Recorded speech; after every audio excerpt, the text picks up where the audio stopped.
Good afternoon and welcome to episode 12 of Inside Norse. And today I'm really pleased and also excited to have the very distinguished Dr. Andy Wood, OBE and Deputy Lieutenant with me today. Now, Andy, you've had a great career. Some of that includes becoming a CEO of a PLC. We'll come on to that later on, I'm sure. But amongst that, you also balance your career with being a NED and a chair of a few organizations in the healthcare, education, financial services, and business bodies. Now, and also amongst all that, you're also the chair of the Norse Board. So I guess today we'll talk a little bit about your approach to that role, but also it'd be remiss of us not to really touch on some of your leadership experience and maybe share some of that with us, if that's okay. Are you keeping well otherwise? I am indeed, and I'm really pleased to be here, Paul. Good. And it's great to be spending some time with you. Oh, fantastic. Yeah. Thank you. Look, a good place to start, Andy, would be, why don't you just introduce yourself to our viewers and just tell them a little bit more about yourself, about your journey and where you are today. Well, thank you for that introduction. In my mind, I'm just plain old Andy, and that's how I like to think of things. I've really had two substantial careers in my life. One was with a major financial services company that was based here in Norwich, and they were called Norwich Union, and I spent nearly 20 years there. Had a fantastic time, great training. They put me through an MBA program. But there comes a time when, where you started in your first career, you outgrow that. And I wanted to go somewhere where there would be, where I could make a real difference. And I moved over to Adnams, which was always a PLC, but it was family, large family ownership as well. So it was a delicate thing to do. And I spent 30 years there, and we transformed the business during that time from, one might say, a hick local brand into one that sells product all over the world now. And that industry, that sector is having a difficult time. I came to the end of my time there, retired from the board there, but I've had a fantastic period of working with, I guess, on the fringes of local government. 10, 11 years ago, I was chairman of a body called the Local Enterprise Partnership. And that was fantastic. I've always been a big advocate for Norfolk and for Suffolk. And it was natural that I should get involved in that and involved in economic development. And it was from there that, ultimately led to me becoming involved with Norse. Okay. With other steps in between, shall we say. What particular was it about Norse and getting involved with Norse? What led you to that decision? I think it was really seeing what a difference Norse can make. I joke with Justin, that during the COVID crisis, we really were the fourth emergency service. Yes, it was things such as that, and when Norse is at its best, it's really good. And I was attracted to that. I'm also attracted to a model that has local authority ownership, but operates in a commercial way. And I think that enables us to work for the long term. We're not worried about what next quarter's results are going to be or next half year's results are going to be. If it's the right investment decision for the long term, we can take that decision, and that's important. We've got some challenges as well, but I think that notion of working for the long term and for the long-term good of our customers, partners, that's a good place to be. Okay, thank you, Andy. That's really well said. In your view, as the chair of the board, I guess I'm just turning to some of the nitty-gritty, I guess, and your approach. In your view, what are the key aims of the chair of the Norse Board? Well, I think the key aims of the chair of the Norse Board, and it's worth remembering that I'm appointed by the shareholder, and it's to ensure the company is making the right decisions, that it's stewarded well, that it's governed well, and that we've got the appropriate guardrails in place to stop the organisation committing resources and money to projects that won't yield a return for the shareholder over time. Okay, thank you. Now, in terms of your, you talked about long-termism, which is very true. You're very right there. How do you balance, or how does a board, do you think, under your leadership, balance the long-term vision, the long-term strategy, the long-term aims against what you'd expect in any business like the day-to-day pressures?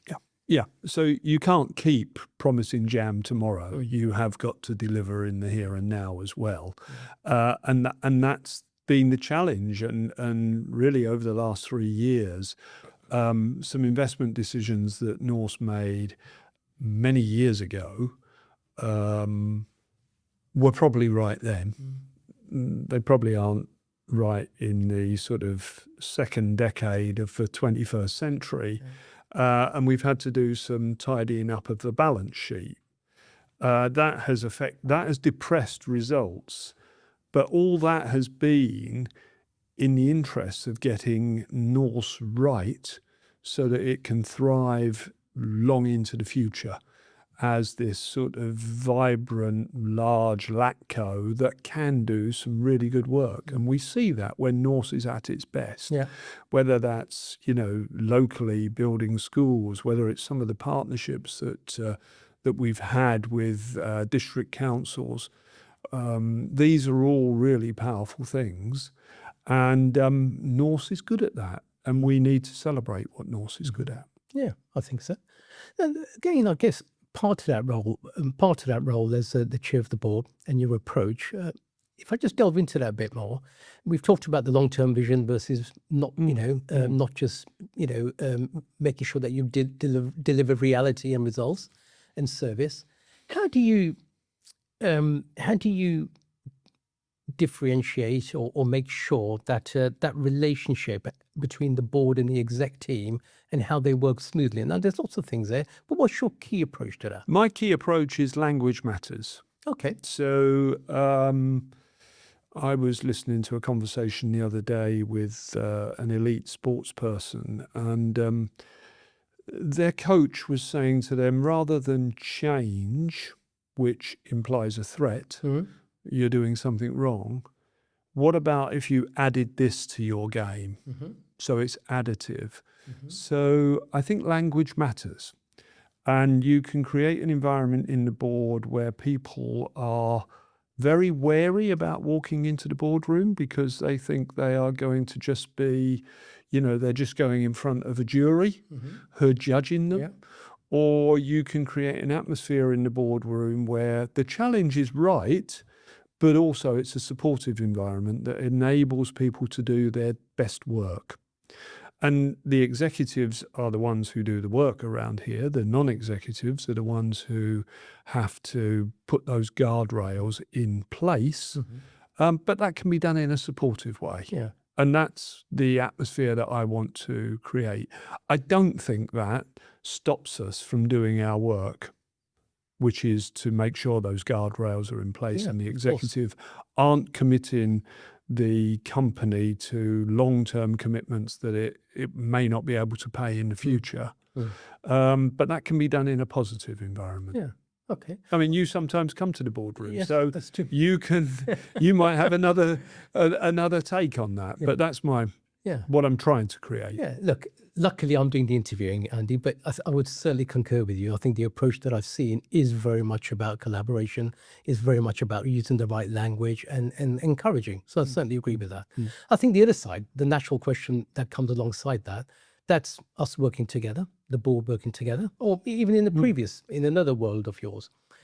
What about when things get tough? I'm really quite interested to know about how you would handle in a board situation and the exec, one of your more tougher times or a tough decision that needed to be made. Well, I think, again, language and communication matters. So we've had some tough decisions to take. We've had the implementation of an ERP system, which, anyone who's implemented ERP systems knows there's some tough decisions to be taken there. We've had to choose to write down some of the value of assets that sit in our balance sheet. Those are tough decisions. If you communicate in a way that the executive are clear around what's required of them, you can actually, and if you do this in a supportive way, you can have tough conversations if you take the time to set the context to that. So for me, it really is about communication. This isn't about beating up on people. This is about sitting down together and saying, what are we trying to achieve here? Do we agree? Okay. What about, if I can just touch on that a bit more, but what about an example? If you could just discuss your approach where maybe you're doing that, the communication, and that's not quite getting through. Not quite landing. Not quite landing. What would you do then? Well, I've had it in a different space, so I won't talk about Norse, but in one of my other roles, we couldn't land what we wanted to land with this particular individual, and ultimately you then have to have a conversation about what's the future going to look like here. And fortunately, we were able to agree what the future was going to look like. And that individual decided to go and pursue other avenues because executives, it's a very difficult place if they lose the confidence of their board. It's a very difficult place to be. But that can still be done in a mature, humane way that allows people to leave with their self-esteem intact and their dignity and their head held high. Okay, thank you for that. Just changing the subject a little bit more, I'd like to talk about governance. The governance is a word that's very important to us as Norse, but you, as well as in your other chair roles, are equally important. In our space, in local government and the world of LATCos, where the market is going in local government, governance is really important, especially because of some of the very high-profile failures out there in this space. How do you, as the chair of the board, think about risk profile, and how do you balance that against, still trying to be agile in this market and in a very fast-moving space of local government reorganization and the complex space? So we've got a very large mid-sized company here, 350 million of sales and 9,000 people-ish. But one of the things that we can bring to the party, as you've rightly identified, is that we can be a bit agile and we can mobilize quickly and we can do things because we have a self-belief that we can do these things well. From a board point of view, we have to make sure that there's the sort of appropriate, I've used this phrase before, guardrails and grab handles in place so that we can steady ourselves when we need to.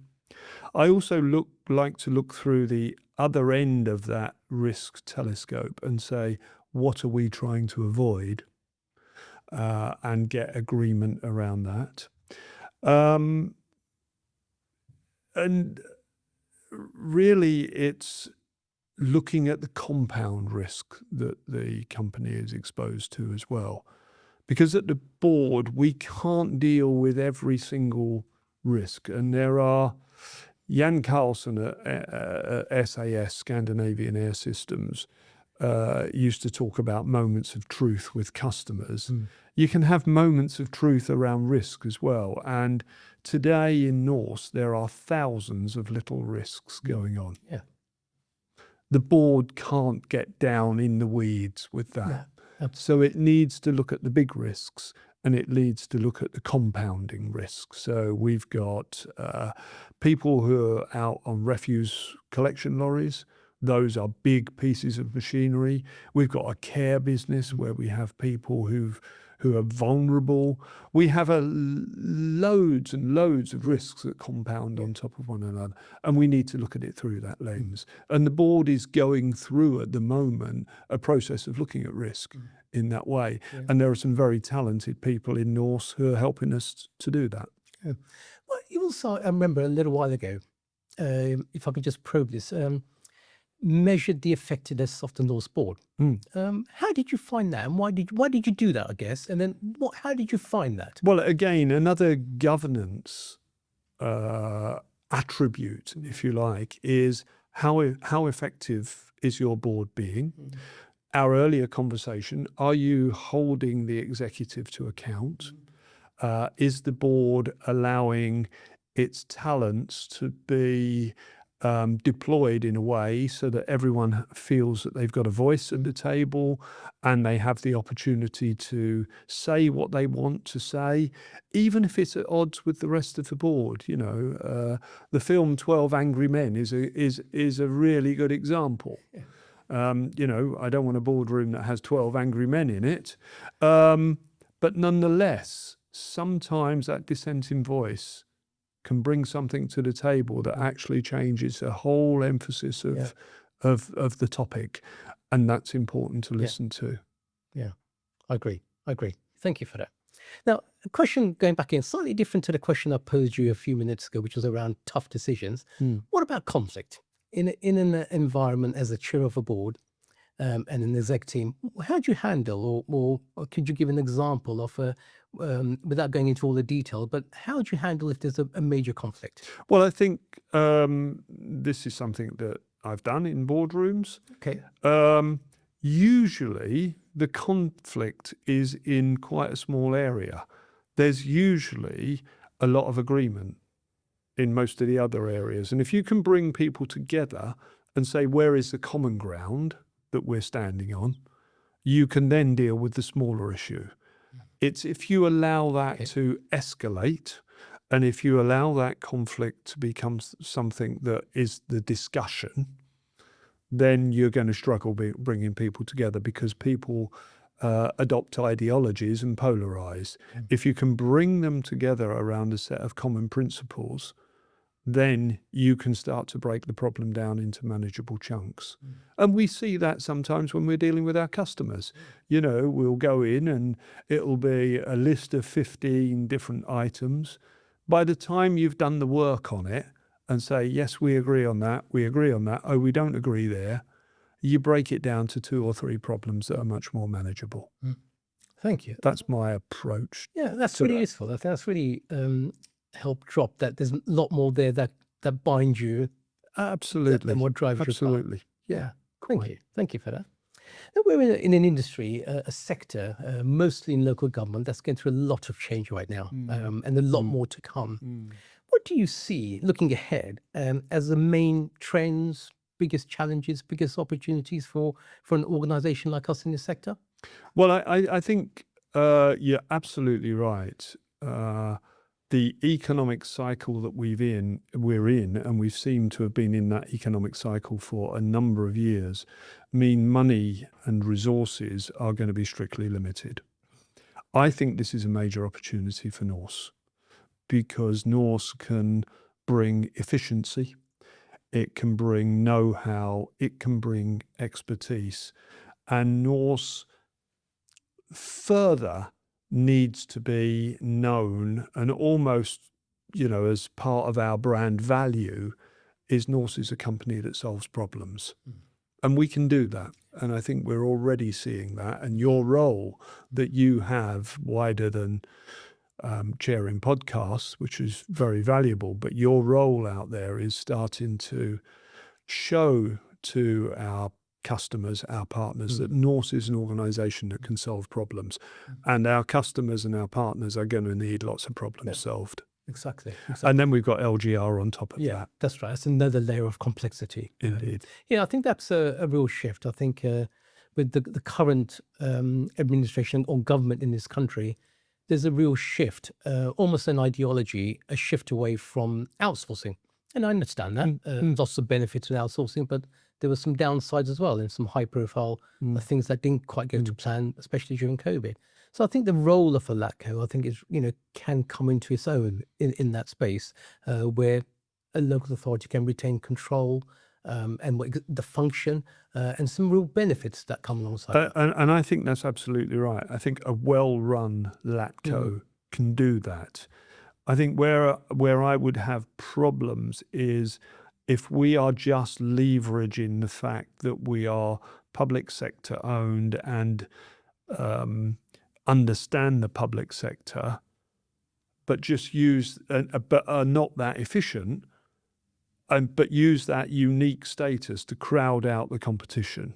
I think we've got to always keep our pencil sharp and be as good as the best in our sector. Exactly. Yeah, I completely agree with that. Thank you for that. Now, I like that phrase you used earlier on, long-termism. So I'm going to go back to that theme. My next question, I guess, Andy, is where do you see Norse in the next 5 years? And what is it the board is doing to make sure that we're on track? Well, I think what is the world going to see? We are in the foothills of an AI revolution. There's no doubt about that. So what is AI going to do to the markets and partners and customers that we operate with? And I think that we're putting in a strong IT platform that enables us to react to that situation is good. Will we have autonomous refuse collection vehicles? I don't know. But what I do know is the world is going to change, and it's going to change dramatically during that time. So I think, where do I see Norse being? I see us being yet more agile. I see us moving more to a knowledge-based business than a physical business. There'll still be a large part of our business that will be physical, but I think there will be going back to my thesis about solving problems, I can see our consulting business being a very strong part of our business that helps our customers solve the problems that they have on the day. And we will be using more and more technology to help that come about. Thank you. I think I completely agree with that. I think you talk about a couple of things there that are essential to our growth and in any organization's growth. So thank you for that. Just reflecting back on your broad base of experience, especially acting as a chair of boards, and going back onto some of your leadership skills, Andy, what is one leadership lesson that you wish that you'd learned as your time as a chair, and you knew earlier on in your career? I think so. I moved from being something that's known in management jargon as an experiential learner, to someone who learns from reflecting on their experiences and on situations. And I think it would have served me well to have not made so many mistakes earlier on and to have had a more reflective approach when I was younger. That might be a factor of age, but it's also a well-known concept that people learn in different ways. And I deliberately set about, after about 20 years of learning, to be less about learning by doing and more about learning by reflecting on experience. Okay, that's a really nice way of explaining that. Anything particular that changed that? Was there any one event or something? It was a culmination of reflecting on the haphazard way you learn. If you learn just by doing, you get a lot of things right, but you get a few things wrong. And it was just reflecting on that and saying there must be a better way. Yeah. And I just continue to try and learn every day. I will reflect on this conversation and reflect about how that could have gone better and what have I learned from that. Yeah, I think that's really interesting. That's I understand. Now, I think from my point of view, I find sometimes when I reflect back, I think COVID had a big thing for me personally in how my outlook on life. Prior to that, maybe a slightly naive view was that if I thought something, Andy, then everyone else Then must the be rest of the thinking it. world thought Of it. course, and it's not. Certainly through COVID, I think that grounded me to understand that people think and see differently. I think it's, and this isn't a criticism, Paul, but I think it's about the age of 7 when you begin to realise you're not the centre of the universe. Lot after that for me, though. What does that say? Of storing that a bit more. Well, let's look at the positive. What do you find the most rewarding, or what have you found the most rewarding as your role, or the roles you've had as chair of a board? It's seeing organisations changing and thriving in what is the most difficult business environment I've ever known. I get great enjoyment out of seeing leaders that I've worked with or leaders that I've helped put in post doing well and fulfilling their potential. So for me, I'm at a stage in my career where this is not about me. This is about seeing the organisations that I'm working with and the individuals that I'm working with more than just survive, but thrive in what is, I'll return to it, a really, really difficult business environment at the moment. Okay, thank you. Look, Andy, we've talked about a lot over the last session, and I guess we're coming to the end now, and I'll call this a gossip session. Yeah. Okay, so this is a little bit more about you, a little bit more intrusive possibly. Yeah. But really, I just wanted to ask you, what keeps you awake at night?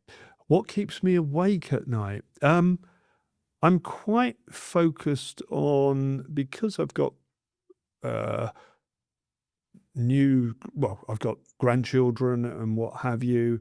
I want to be able to get on the floor and play with them and go out in the garden and kick a football around. So I want to remain healthy. So I've set myself this idea of I'm preparing myself now for the octogenarian Olympics. What will I be able to do when I'm 80? And I need to start practicing those things now. So keeping myself, I want to be able to walk through an airport terminal unaided. I want to be able to lift my bag above the overhead locker. I want to be able to travel. I want to still be able to get down on the floor with the grandkids and play. So those are things that, so keeping myself fit and healthy are important. But, put that flippant stuff on one side. I want to see the organisations that I'm associated with do well. And I want to see the people who are leading those organisations do well. That's really important to me. And as I say, if I can share some of my, I'm going to use the word wisdom. If I can share some of my wisdom with those individuals to help them do better, then so much the better. Yeah, I think, that's a good word, wisdom, or experience, or from your wisdom, how you've learned to share that, impart that on some of your colleagues. Yeah, love it. Yeah, I heard a great aphorism. I wouldn't say it necessarily applies to me, but it was wisdom is knowledge cut and polished by experience. Yeah. I try and hang on to that, although, I'm still learning. Yeah, okay.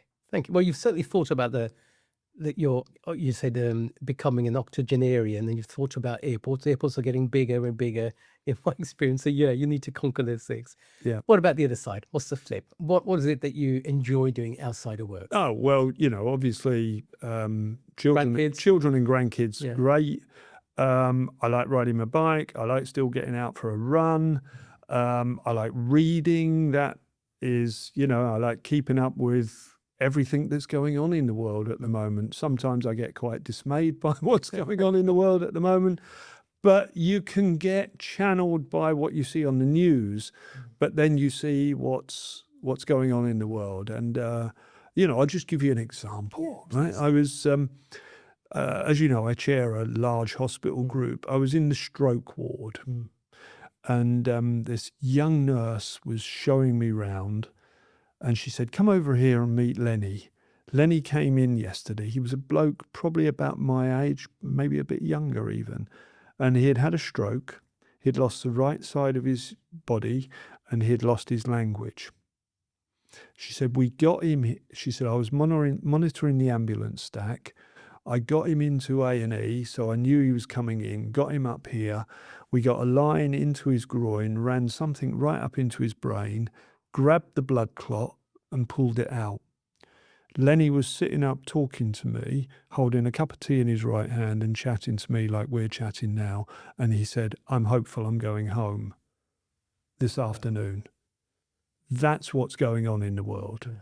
And we can be seduced down the news feed, or we can understand what else is going on. Some really, really positive stuff. Yeah. And I like to think humanity's getting to that positive. Yeah. Well, what a place. great story. What a great story. Well, thank you for that. Look, I don't think we can end. This is a good place to end because that's such a positive thing. Look, thank you very much for your great insights, your reflections. Andy, I'm sure our audience will really enjoy some of that. Well, I hope they when do. play back. No, I certainly will. So thank you very much. I really appreciate that. Cheers. Thank you, Paul. Andy. Thank you. Cheers. Thank you.